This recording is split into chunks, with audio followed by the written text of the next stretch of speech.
کہ کونے میں بیٹھ کے رسول پاک رو رہے ہیں. جناب صدیق اکبر نے کہا حضور کیا ہوا؟ فرمایا ابو بکر سوچ رہا ہوں خدا اگر مجھے پیسے دے تو میں بلال کو خرید لوں، اگر رب پیسے دے تو خرید لوں، سوچ رہا ہوں. جناب ابو بکر صدیق گھر گئے، گھر جا کے حضرت عباس کو بھیجا، کہا امیہ میرا مخالف ہے، مجھ سے وہ بات نہیں کرے گا، آپ جائیے، آپ جا کے کہیے بلال کو بیچ ڈالے. حضرت عباس نے جا کے کہا بلال کو بیچ دو.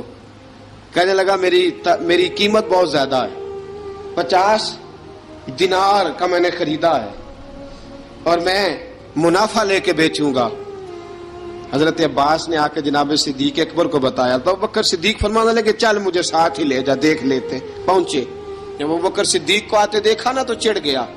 کہنے لگا ابو بکر اگر تو بلال کو خریدنا چاہے تو وہ جو تیرے پاس رومی غلام ہے وہ مجھے دینا پڑے گا، 2 لونڈیاں اس کے ساتھ دینی پڑیں گی، اور یہ 50 دینار کا ہے، میں تجھ سے 2000 دینار لوں گا. 50 دینار کا ہے، 2000 دینار لوں گا. حضرت صدیق اکبر رضی اللہ تعالیٰ عنہ نے فرمایا مجھے منظور ہے، مجھے منظور ہے، منظور ہے مجھے. تو ابو بکر صدیق نے وہ تینوں غیر مسلم غلام لیے، 2000 دینار لیے.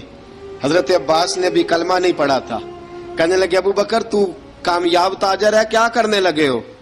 تو حضرت ابو بکر صدیق کہنے لگے آپ نے بھی کلمہ نہیں پڑھا، آپ کو اس سودے کا پتہ نہیں، آپ ابھی اس لذت آشنائی سے واقف نہیں، آپ نے بھی یہ ذائقہ چکھا نہیں، آپ ابھی اس راہ سے گزرے نہیں، آپ کو پتہ نہیں یہ بھی ایک ذائقہ ہے، یہ بھی ایک سودا ہے، یہ بھی ایک لذت ہے، یہ بھی ایک گہرائی ہے، یہ بھی ایک مزہ ہے، اس کا بھی آپ کو علم نہیں، آپ نے کلمہ نہیں نہ پڑھا.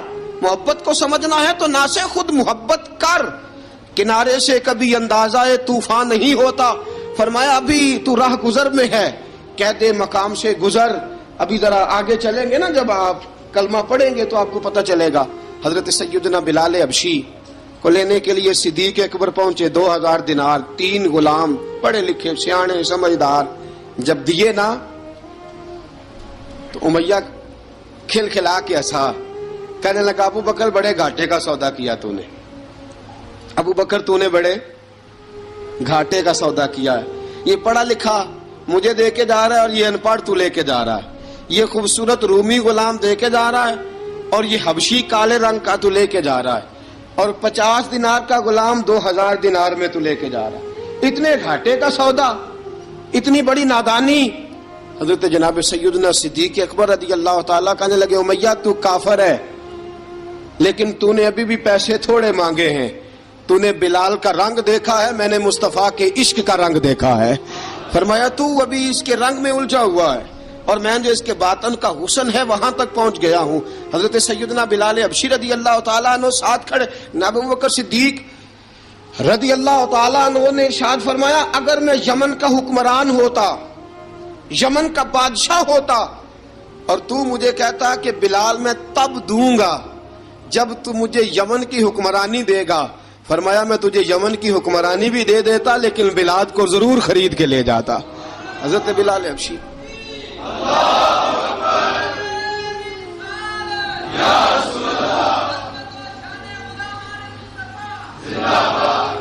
جناب سیدنا بلال حبشی حضرت سیدنا ابو بکر صدیق فرماتے ہیں جب میں بلال کو لینے گیا تو حال پتہ کیا تھا؟ ادھر دیکھیے گا. فرماتے ہیں کہ ٹانگیں اوپر کر کے نا جس طرح آدمی رکوع میں بیٹھتا ہے اس طرح کر کے نا ٹانگیں، اور سر پھر زمین کو لگا کے اس طرح سجدے میں آپ جاتے ہیں، لیکن بالکل ٹانگوں کے ساتھ سر رکھ کے. فرماتے ہیں 4 بھاری چکیاں ریت پہ حضرت بلال تھے، ان کے اوپر چکیاں رکھی ہوئی تھی، اور فرماتے ہیں حضرت بلال تھوڑی تھوڑی حرکت کرتے تھے تو وہ چکیاں جسم کے ساتھ لگتی تھی نا، پارٹ ان کے. فرماتے ہیں زخم بن گئے تھے، خون نکلتا تھا. فرماتے ہیں میں نے وہاں سے جا کے حضرت بلال کو نکالا، پیسے دیے، لے کے آیا تو جناب بلال کہنے لگے جلدی جلدی چلو حضور کے پاس، ذرا جلدی جلدی چلو، در مصطفیٰ پہ جلدی کرو. تو جناب سیدنا بلال حبشی رضی اللہ تعالیٰ عنہ کے جواب میں حضرت ابوبکر صدیق کہنے لگے بلال جلدی نہ کر، جب میں آیا تھا تو حضور تیرے لیے آنسو بہا رہے تھے، اگر تجھے اس حالت میں زخمی دیکھیں گے تو میرے مصطفیٰ کو اور زیادہ رونا پڑے گا. تو میرے ساتھ گھر چل، میں تجھے کپڑے پہناتا ہوں، میں تیرے زخموں پہ پٹی کرتا ہوں، حضرت ابو بکر صدیق مزاج شناسائے نبوت تھے نا، فرمایا چل میرے ساتھ، میں ذرا تیری مرم پٹی کر لوں، میں ذرا تیرا منہ دھو ڈال لوں، میں ذرا تجھے کنگھی کر لوں، تو میرے ساتھ چل۔ جناب بلال فرماتے ہیں جب سے پیدا ہوا تب سے غلام تھا، کبھی کسی نے میرے کپڑوں کی فکر نہیں کی تھی، مجھے تو امیہ 4 دن روٹی نہیں دیتا تھا۔ فرماتے ہیں جب میں گیا ابو بکر کے ساتھ، ابو بکر صدیق نے ایک چٹائی بچھائی، صدیق اکبر چٹائی کے اوپر میرے ساتھ بیٹھ گئے۔ فرماتے ابو بکر نے تیل منگایا، وہ تیل میرے زخموں پہ، ابو بکر صدیق نے وہ تیل میرے سر پہ، میری داڑھی پہ، فرماتے ہیں پھر کنگھا کیا، پھر ابو بکر صدیق نے ایک جوڑا منگایا، وہ کپڑے مجھے پہنائے، ابو بکر صدیق نے پگڑی منگوائی، وہ پگڑی کھول کے میرے سر پہ بندھوائی۔ فرماتے ہیں ابو بکر نے مجھے تیار کیا، فرمایا تو آج جا رہا ہے در رسالت مآب پہ، در رسالت مآب پہ، آج تو پہنچ رہا ہے حضور کے دروازے پہ، بن کے جوگن مدینے نو جاواں گی میں، جو بیتی نبی نو سناواں گی میں۔ حضرت جناب سیدنا، اور وہ کسی شاعر نے تو بڑی شاندار بات کی، اس نے کہا بڑی امید ہے سرکار قدموں میں بلائیں گے، کرم کی جب نظر ہوگی مدینے ہم بھی جائیں گے، اگر جانا مدینے میں ہوا ہم غم کے ماروں کا، مکینے گنبدِ خضرا کو حال دل سنائیں گے۔ حضرت بلال حبشی رضی، ان کے دل میں بڑی امنگ تھی آج جاؤں گا در رسالت مآب پہ۔ ملا رومی لکھتے ہیں کہ جناب سیدنا صدیق اکبر نے سجایا سوارا، جناب بلال کے آنسو رکتے ہی نہیں۔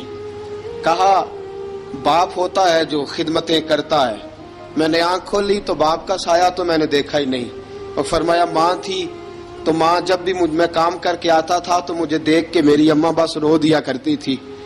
2-3 بہنیں تھیں، اور حضرت بلال فرمانے لگے ان بہنوں کو میں دیکھتا تھا تو وہ میرا حال دیکھ کے روتی تھی، اور جب وہ مجھے دیکھتی تھی تو میں رو دیا کرتا تھا۔ فرمایا ابو بکر میں نے تو یہ رنگ ڈھنگ دیکھے نہیں جو آج تو مجھے دکھا رہا ہے۔ جناب سیدنا صدیق اکبر رضی اللہ تعالیٰ عنہ بنا سوار کے نا حضرت بلال کا ہاتھ پکڑ کے سینے پہ رکھا، جناب بلال ہجکی لے کے روئے۔ حضرت ابو بکر صدیق نے فرمایا جتنا رونا یہاں رو لے، میں کائنات کے آنسو دیکھتا ہوں لیکن جب نبی کی آنکھوں میں آنسو دیکھتا ہوں تو دیکھے نہیں جاتے۔ فرمایا یہاں رو لے، حضور کے دروازے پہ جا کے تیری آنکھ میں آنسو نہیں آنا چاہیے، بہا جتنے آنسو بہا سکتا ہے۔ حضرت بلال حبشی بھی روئے، جناب صدیق اکبر بھی روئے۔ جب پہنچے نا دروازہ رسول پہ، حضرت سیدنا ابو بکر صدیق لے کے پہنچے تو بند کر دیا تھا نا حضرت بلال کو، بلال تو نے رونا نہیں، عشق ہوئے تے درد ہوئے تے ہائے نکلے، پھر کوئی نہیں رہندا جار کے۔ حضرت سیدنا بلال حبشی کو لے کے پہنچے در مصطفیٰ پہ، رسول اکرم صلی اللہ تعالی علیہ وسلم نے ایک نظر حضرت بلال پہ ڈالی، جناب بلال نے یوں آنکھ ملائی تو سر جھکا لیا، وعدہ کیا تھا نا رونا نہیں، سر جھکا لیا۔ اب دوسری نظر نبی کریم صلی اللہ تعالی علیہ وسلم نے جب اٹھائی نا حضرت ابو بکر صدیق کی طرف تو حضور نے فرمایا صدیق تیرا شکریہ، ابو بکر اللہ تجھے جزا دے۔ جب رسول پاک کی زبان سے یہ لفظ نکلے تو جناب صدیق اکبر نے ہاتھ اٹھائے، یوں ہاتھ باندھے جب رسول پاک کے سامنے تو سب سے زیادہ آنسو ابو بکر صدیق کے اپنے نکل گئے۔ کہا یا رسول اللہ میں غریب بے نوا، تو امیر حرم، تو کجا من کجا۔ کہا حضور یہ شکریہ کے لفظ، یا رسول اللہ میں کہاں اور آپ کا شکریہ کہاں۔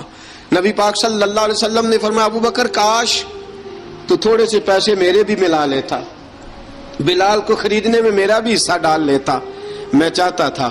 ابو بکر پھر روئے، کہا یا رسول اللہ میرے پیسے کس کے ہیں؟ آقا میں بھی آپ کا، یہ بھی آپ کے۔ جناب سیدنا بلال حبشی رضی اللہ تعالیٰ عنہ کی طرف حضور نے دیکھا تو فرمایا بلال آ یار ذرا سینے سے تو لگ جا۔ اب حضرت بلال دوڑے، جب رسول پاک کے سینے سے لگے تو ایک جملہ میرے محبوب کی زبان سے، فرمایا بلال تو نے بڑی سختیاں برداشت کی ہیں، تجھے میرا اللہ ہی جزا عطا فرمائے گا، تو نے بڑے دکھ دیکھے ہیں۔ اب سیدنا بلال تڑپے، رسول پاک صلی اللہ تعالی علیہ وسلم بھی روئے۔ حضور نے اپنے ساتھ بٹھا لیا سیدنا بلال کو، حضور نے گھر پیغام بھیجا، فرمایا ختیجہ گھر میں کچھ ہے تو بھیجو، بلال آیا ہے۔ اب حضرت خدیجہ الکبریٰ اندر سے کیا آواز دیتی ہیں، کہتے ہیں حضور مبارک ہو، اللہ نے بلال کو آزادی عطا فرما دی۔ وفاشار بیوی اندر سے۔ اب حضرت سیدنا زینب رضی اللہ تعالی عنہا، میرے محبوب کی شہزادی، چھوٹی سی عمر ہے، ایک برتن کے اندر کھجوریں لے کے آئیں، ایک برتن میں کھجوریں. اب لا کے جب کھجوریں رکھی نا تو سیدنا صدیق اکبر نے ہاتھ بڑھایا کھجوریں اٹھانے کے لیے تاکہ میں دوں. حضور نے فرمایا نہ ابو بکر، بلال پہلے دن آیا ہے، پہلے تو نے جتنی خدمت کرنی تھی تو گھر کر کے آیا، میری باری ہے. حضرت بلال حبشی فرماتے ہیں کائنات میں نے اتنا پیار کبھی دیکھا ہی نہیں تھا. 30 سال سے زیادہ میری عمر تھی، مجھے تو کبھی کسی نے پاس بٹھا کے کھانا کھلایا ہی نہیں. فرماتے رسول پاک سخت سخت کھجوریں سائیڈ پہ کرتے، اندر سے نرم کھجور نکالتے، اس کھجور سے تھوڑا سا چھلکا جدا کرتے. فرماتے ہیں پھر اس کو توڑتے، اس کے اندر سے وہ گھٹلیاں اتار کے حضور ایک سائیڈ پہ کرتے. وہ نرم کھجور رسول جب میری طرف بڑھاتے، حضرت بلال فرماتے ہیں بھوک تو بڑی تھی لیکن آج بھوک ساری بھول گئی تھی. آج مجھے یوں لگتا تھا جیسے میں زمین پہ نہیں عرش کی بلندیوں پہ بیٹھا ہوا ہوں. آج لگتا تھا کائنات کی ساری نعمتیں، ساری رحمتیں، سارا کرم، ساری عطا، سارا فضل، ساری عنایتیں میری جھولی میں گھر گئی ہیں. فرماتے ہیں رسول پاک صلی اللہ تعالی علیہ وآلہ وسلم نے مجھے بڑے محبت سے بٹھایا، حضور علیہ السلام نے محبت سے کھلایا، دودھ پلایا. فرماتے بڑا پیار کر کے نا تو جناب سیدنا صدیق اکبر نے کہا حضور بلال کی ڈیوٹی کیا ہوگی؟ حضور بلال کی ڈیوٹی کیا ہوگی؟ حضرت بلال کہنے لگے حضور میں فارغ رہنے کا تو عادی نہیں، میں تو جفا کش آدمی ہوں، محنت کرنے والا، ڈیوٹی کیا ہوگی؟ رسول پاک نے فرمایا بلال یہ میرا گھر ہے، آج کے بعد میرا نہیں یہ تیرا گھر ہے. فرمایا میں مصروف ہوتا ہوں تبلیغ کے کاموں میں، گھر کیا لانا ہے وہ تیری ذمہ داری ہے، کہاں سے لانا ہے وہ بھی تیری ذمہ داری ہے، پیسے کہاں سے آئیں گے میں تجھے بتلاؤں گا، کہاں لگانے ہیں تجھے ایک دفعہ بتاؤں گا، پھر تو لایا کرے گا، تو ہی لگایا کرے گا. فرمایا میرا پرسنل سیکٹری بن کے رہے گا، تو خاص مقام تجھے دیا جائے گا. حضرت سیدنا بلال حبشی رضی اللہ تعالیٰ عنہ کو رسول اکرم صلی اللہ تعالی علیہ وسلم نے اس کام پر مقرر فرما دیا. اب دیکھیے حضرت بلال رضی اللہ تعالی عنہ جب در مصطفیٰ صلی اللہ تعالی علیہ وسلم پر پہنچ جاتے ہیں اور پہنچنے کے بعد کیا مسئلہ ہے جی، کیوں نہیں چل رہا؟ درود پاک پڑھیے الصلاۃ والسلام علیکہ. کی گل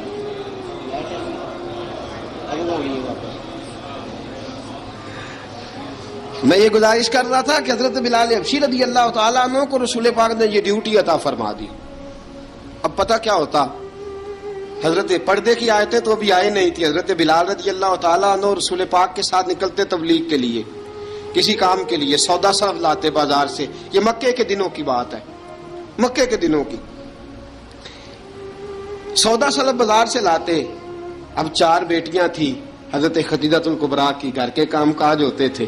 جب ذرا فارغ ہوتے دروازے پہ دستک دیتے. حضرت خدیجہ فرماتی بلال تو آ گیا ہے. وہ دستک سے پہچانتی ہے کہ بلال کے دستک ہے. بلال آ گیا. کہا اماں جی میں سارے کام کاج باہر کے ختم کر آیا ہوں، گھر کا کوئی کام ہے تو ذرا مجھے بتاؤ. آپ فرماتی گھر کے کام ہے پر میں کر رہی ہوں. اب حضرت بلال گلنا شروع کرتے. یہ ہے محبت. آج اگر ہم کہیں خادم ہو بھی نہ تو بہانے ڈھونڈتے پھرتے ہیں فارغ ہونے کے.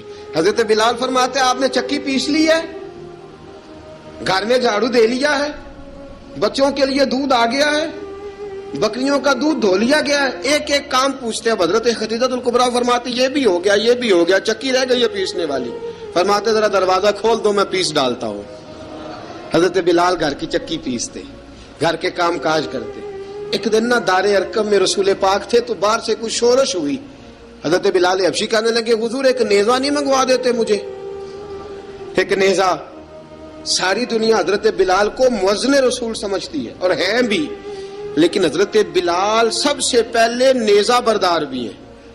سب سے پہلے نبی پاک کی حفاظت کے لیے نیزہ جس شخص نے اٹھایا ہے، تلوار اٹھانے والے اور ہیں، جان قربان. نیزہ سب سے پہلے حضرت بلال. کہا حضور ایک نیزہ نہیں منگوا دیتے؟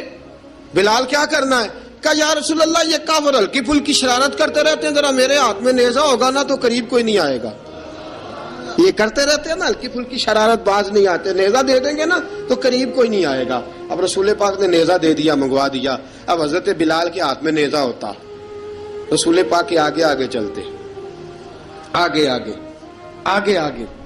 نبی کریم صلی اللہ تعالی علیہ وآلہ وسلم دار ارقم میں جا کے تبلیغ کا کام شروع کرتے تو حضرت بلال دروازے پہ نیزہ لے کے کھڑے ہو جاتے. حضور نے فرمایا بلال تو ادھر کھڑا ہو گیا. یا رسول اللہ انشاءاللہ جب تک میں کھڑا ہوں اندر کوئی کافر آ نہیں سکتا, اندر کوئی نہیں آئے گا, میں محافظ بن کے کھڑا ہوں. حضرت بلال حبشی رضی اللہ تعالیٰ عنہ نے ہمیشہ, اور یہ نیزہ ہمیشہ پاس رکھا, بدر میں بھی, احد میں بھی, تبوک میں بھی, یرموک میں بھی, خندق میں بھی. جب نبی پاک نماز پڑھانے کے لیے کھڑے ہوتے تو حضرت بلال نیزہ نبی پاک کے آگے گاڑ دیتے. یہ سترا بن گیا, اب کوئی آگے سے گزرے گا تو اسے تکلیف نہیں ہوگی, گناہ نہیں ہوگا, حضور کے آگے رکھ دیتے.